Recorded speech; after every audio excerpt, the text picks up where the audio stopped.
எங்காவது வடபுலத்திலே வாவு சிதம்பரனார் சாலை உண்டா? பாரதியார் தெரு உண்டா? யாருக்காவது வீரபாண்டிய கட்டபொம்மனை தெரியுமா? தயவு செய்து சொல்லுங்க. ஏன் புறக்கணிக்கப்பட்டோம்? கேட்க வேண்டியது யார்? நாம் தான். நாங்கள் வைக்கிறோமே வடபுலத்தில் இத்தனை பெயர்களை, இவ்வளவு மரியாதை தருகிறோமே, இங்கே பாடியவர்களுக்காக போராடியவர்களுக்கு நீங்கள் எங்களை பற்றி தெரிந்தாவது கொள்கிறீர்களா? குறைந்தபட்சம் உங்கள் பாடத்திட்டத்திலாவது சொல்லித்தாருங்கள். சிபிஎஸ்இ பாடத்திட்டத்தில் இப்படி எல்லாம் தலைவர்கள் வாழ்ந்திருக்கிறார்கள். அவன் தான் முதலில் வெள்ளையனே வெளியேறு என்ற முழக்கத்தை ஏற்படுத்தினான். அதுதான் 1942 குவிட் இந்தியா மூவ்மெண்ட் என்றதுக்கு முன்னோடி பூலித்தேவன். வீரபாண்டிய கட்டபொம்மனை வடபுலம் அறியுமா? குறைந்தபட்சம் கர்நாடகத்தில் வாழ்கிற என் நண்பர் பிரகலாத் ஜோஷி அறிவாரா? இங்க இருக்கிற யாருக்காவது தெரியுமா? நான் வேதனையோடு கேட்கிறேன். மகாகவி பாரதி அவர்கள் ஒரு அழகான பாடலை நிறைய எழுதியிருக்கிறார்.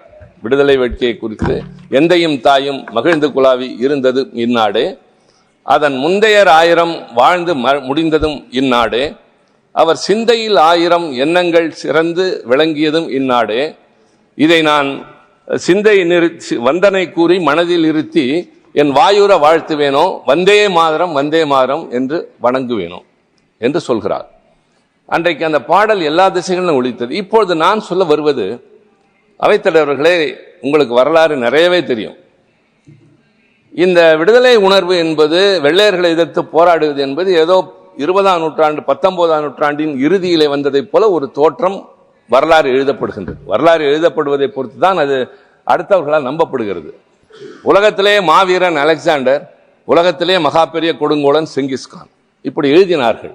ஆனால் என்ன, அலெக்சாண்டர் மட்டும் என்ன பூங்கொத்து கொடுத்தா அடுத்த நாடுகளை கைப்பற்றினார்?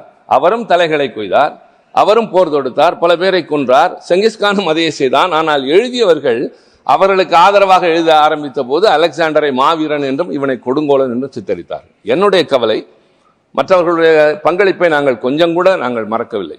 உங்களுக்கு தெரியாதல்ல, தமிழ்நாட்டில் திலகரின் பெயரால் திடல் வைத்திருக்கிறோம்.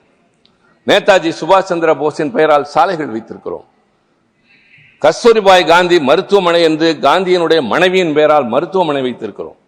கமலா நேரு பூங்கா என்று நேருவினுடைய மனைவியின் பெயரால் பூங்கா வைத்திருக்கிறோம். நான் கேட்கிறேன், எங்காவது வடபுலத்திலே வாவு சிதம்பரனார் சாலை உண்டா? பாரதியார் தெரு உண்டா? யாருக்காவது வீரபாண்டிய கட்டபொம்மனை தெரியுமா? தயவு செய்து சொல்லுங்க. ஏன் புறக்கணிக்கப்பட்டோம்? கேட்க வேண்டியது யார்? நாம் தான். நாங்கள் ஒரு மாநில கட்சி தான், திராவிட முன்னேற்ற கழகம். ஆனால் எந்த நிலையிலும் இந்த நாட்டுக்கு போராடியவர்களை நாங்கள் கைவிட்டதும் இல்லை, அடையாளம் காட்ட தவறியதும் இல்லை என்பதை நான் பேருவகையோடு சொல்கிறேன். முதலாக வெள்ளையனை எதிர்த்து குரல் கொடுத்தது, போராடியது நெல்கட்டு செவல் என்று திருநெல்வேலிக்கு பக்கத்தில் இருக்கிற பாளையத்தை ஆண்ட பூலித்தேவன் என்பவன் தான். அவன் தான் முதலில் வெள்ளையனே வெளியேறு என்ற முழக்கத்தை ஏற்படுத்தினான். அதுதான் 1942 குவிட் இந்தியா மூவ்மெண்ட் என்றதுக்கு முன்னோடி பூலித்தேவன். அதற்கு பின்னால் வீரபாண்டிய கட்டபொம்மன். நீங்கள் பின்னால் வரிகொடா இயக்கம் என்று சொல்வது முதலாக தொடங்கி வைத்தது வீரபாண்டிய கட்டபொம்மன். 1960 பிறந்து 99 99 ஆண்டுகளில் தூக்கிலிடப்பட்டவன். கொஞ்சம் கூட கலங்கவில்லை. அப்பொழுதும் கூட அவன் என் தாய்நாடே என்று சொல்லிவிட்டு தான் தூக்கிலே தொங்கினான். வீரபாண்டிய கட்டபொம்மனை வடபுலம் அறியுமா? குறைந்தபட்சம் கர்நாடகத்திலே வாழ்கிற என் நண்பர் பிரகலாத் ஜோஷி அறிவாரா? இங்க இருக்கிற யாருக்காவது தெரியுமா? நான் வேதனையோடு கேட்கிறேன். பூலித்தேவனோ வீரபாண்டிய கட்டபொம்மனோ சேது நாட்டை ஆண்ட, சிவகங்கை சீமை ஆண்ட வேலு நாச்சியார், இழந்த பகுதியை மீட்டெடுத்த ஒரே வீராங்கனை அவர்தான். அவருடைய போர் தந்திரம், அவருக்கு தெரிந்த பன்மொழி புலவராக இருந்தவர். திப்பு சுல்தான் ஐதர் அலியின் துணையோடு அவர் எத்தனை முறை வெள்ளையர்களை எதிர்கொண்டிருக்கிறார் என்பது என் தம்பி மாண்புமிகு அமைச்சர் முருகனுக்கு தெரியும், உங்களுக்கு தெரியும். மற்றவர்களை பார்த்து கேட்கிறேன், இவரை பற்றி எத்தனை பேருக்கு தெரியும்? அதைவிட மிகச் சிறப்பு, இன்றைக்கு இந்த அவையில் நான் பதிவு செய்கிறேன். அன்றைக்கு வேலுநாச்சியார் அவர்களுடைய படைக்கு ஒரு கட்டத்தில் பின்னடைவு ஏற்படுகின்றது. வெள்ளையர்களுடைய ஆயுத வலிமையை எதிர்த்தும் அவர்களுடைய அந்த போர் தந்திரத்தை எதிர்த்தும் போரிட முடியாத நிலை வருகிறது. அப்பொழுது எப்படியாவது இவரை வெற்றி பெற செய்ய வேண்டும் என்று அவருடைய படை தளபதிகளில் ஒருவராக இருந்த குயிலி என்கிற ஒரு பெண், தலித்தனத்தை சார்ந்தவர் என்று சொல்கிறார்கள், அவருடைய பூர்வாங்கரத்தை ஆராய்ச்சவர், பல பெண்களோடு நடனக்குழுவை போல ஊருக்குள்ளே ஊடுருவி சென்று, கோட்டைக்குள்ளே சென்று தன்னுடைய உடலெல்லாம் நெய்யை ஊற்றிக்கொண்டு வெள்ளையர்களின் ஆயுத கிடங்கில் தீப்பற்று வைத்துக் கொண்டு குதித்து அந்த ஆயுத கிடங்கை அழித்து வேலு நாச்சியாரின் வெற்றியை சாதகமாக்கியது குயிலி என்கிற அந்த பெண் செய்த தியாகம். அவளுக்கு வயது 20க்குள்ளாகத்தான். எத்தனையோ பேசுகிறோமே, ராணி லட்சுமிபாயை பற்றி பேசுகிறோம், வேலு நாச்சியாரை தெரியாது. குயிலியை பற்றி யாருக்குமே தெரியாது. எவ்வளவு பெரிய தியாகம்! வெள்ளையர்கள் நடுநடுங்கி போனார்கள். ஆக இப்படி பல வரலாறுகள் நம்மிடையே மறைக்கப்பட்டிருக்கின்றது. மருது சகோதரர்கள் தூக்கிலே போடப்பட்டதும், ஒவ்வொருவனாக தூக்கிலே தொங்க விடப்பட்டதும் கொஞ்சம் நஞ்சம் அல்ல.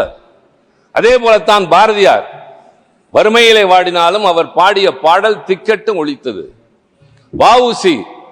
பிரதமர் பேசுகிறார், அவருடைய வார்த்தைகளிலே வருகிறது, பல பெயர்களை சொல்கிறார். அவருக்காக என்ன செய்திருக்கிறீர்கள்? அடுத்தவர்களை குறை சொல்வதோடு அல்ல. நான் தயவு செய்து கேட்கிறேன், மரபுகளை காப்பாற்ற வேண்டாமா?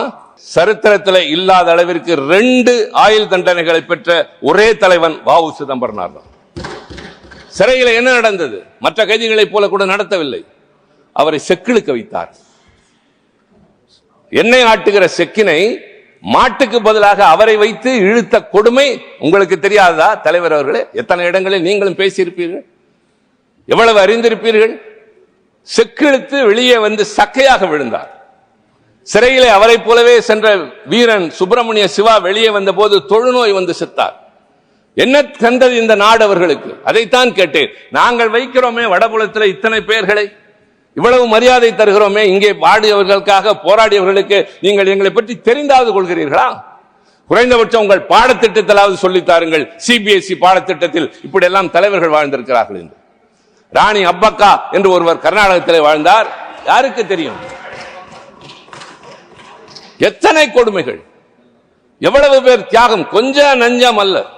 செய்திகளை உடனுக்குடன் தெரிந்து கொள்ள கீழ்கண்ட கேபிள் மற்றும் டிடிஎச் நெட்வொர்க்குகளில் எம்நாடு செய்தி தொலைக்காட்சியை காணுங்கள். பாதகம் செய்பவரை கண்டால் நாம் பயம் கொள்ளலாகாது பாப்பா. மோதி மிதித்து விடு பாப்பா, அவர் முகத்தில் உமிழ்ந்து விடு பாப்பா. அண்மை செய்திகளை உடனுக்குடன் தெரிந்து கொள்ள இணைந்திருங்கள் எம்நாடு தொலைக்காட்சியுடன்.